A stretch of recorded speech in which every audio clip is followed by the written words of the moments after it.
The great state of North Carolina joins me this morning. I'm Hugh Hewitt inside the Beltway. Thom Tillis, are you back in North Carolina campaigning after voting for Coney Barrett yesterday?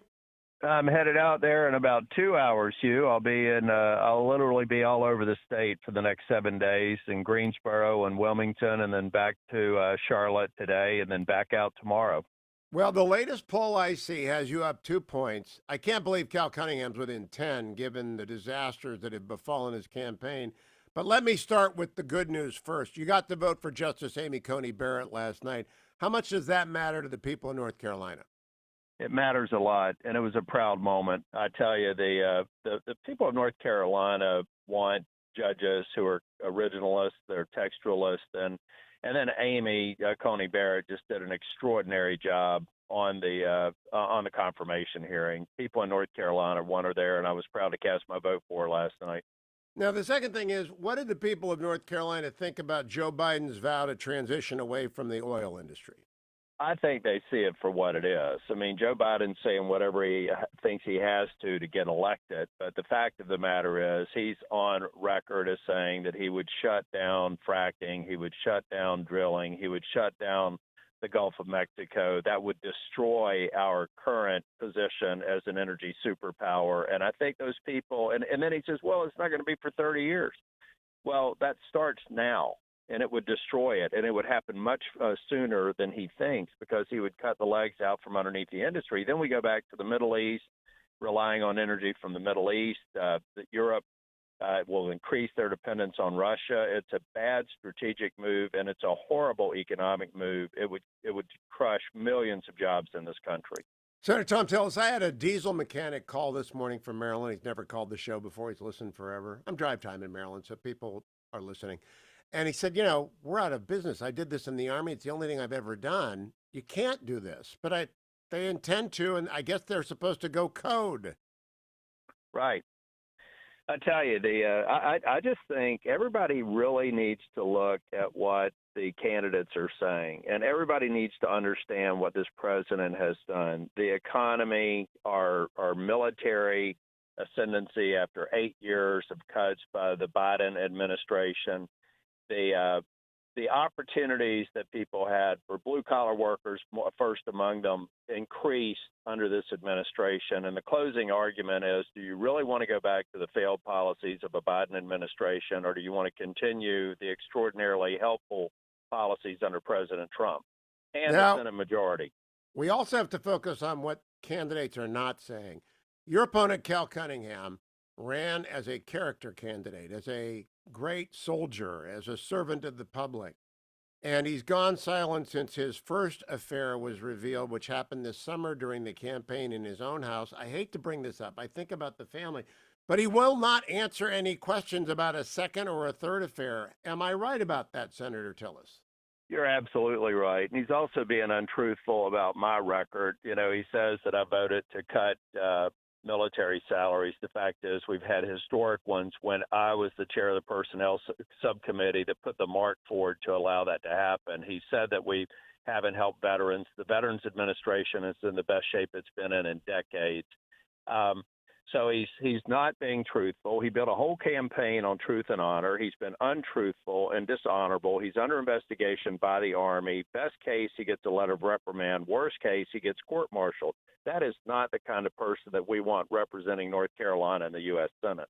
So what has the North Carolina media done with this story? Was his strategy of simply going to ground? That's what he's done. He's gone to ground. He's not answering. Is it working in any way? Is it keeping him competitive just by disappearing?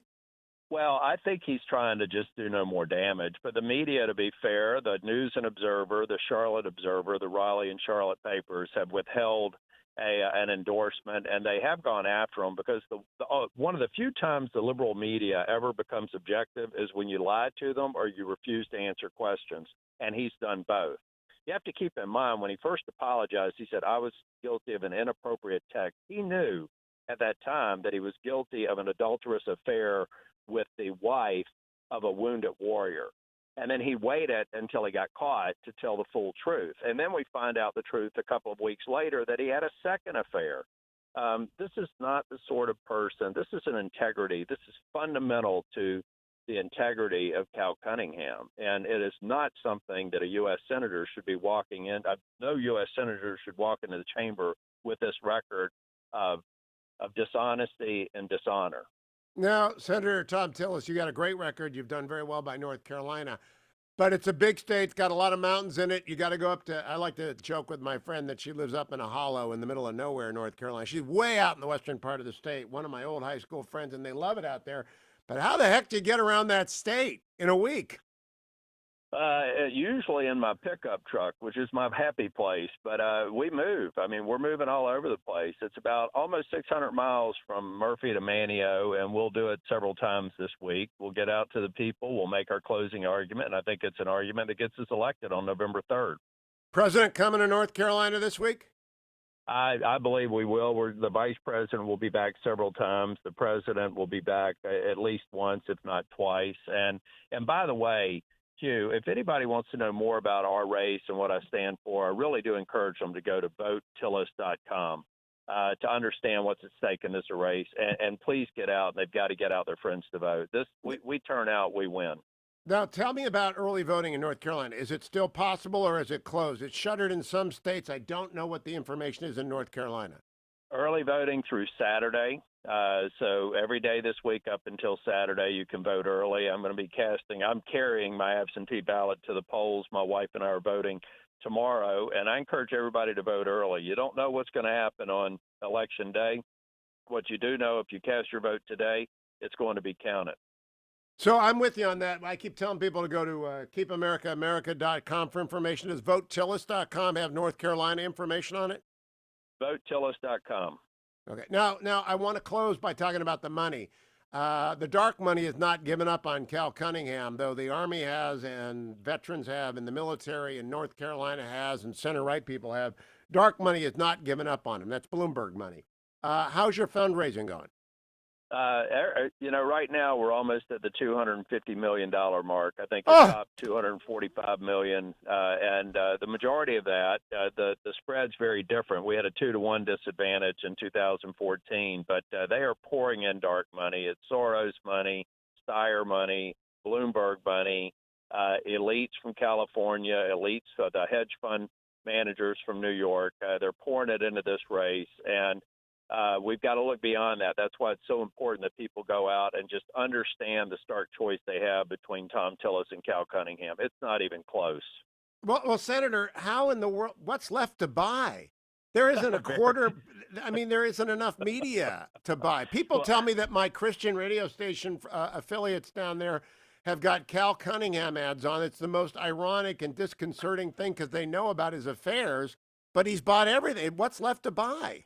There's very little left to buy. That's why you got to get boots on the ground. You go to digital, but there's almost virtually no inventory on broadcast or cable that can be purchased. $250 million in a state of 10 million people.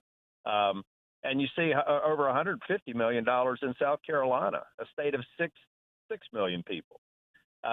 And then you got Sheldon Whitehouse and all these Democrats going to the floor saying we've got to get dark money out of the race. I said, that kind of resonates with me because you guys invariably have more. I want to close by thanking you for going up to the Judiciary Committee, helping get Justice Barrett through that, and then voting for her yesterday. It is a great day for the American Constitution. I'm sure North Carolina patriots, people who love religious liberty, free speech, and their Second Amendment rights understand what Thom Tillis did for them yesterday.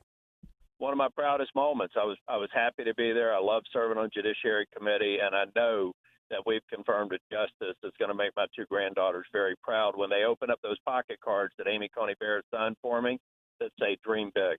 She's going to make them and dream big, and a lot more people are going to view her as an inspiration for decades to come. Senator Thom Tillis, back to the campaign trail with you. Thanks for joining me. We'll check in maybe on Monday or Tuesday.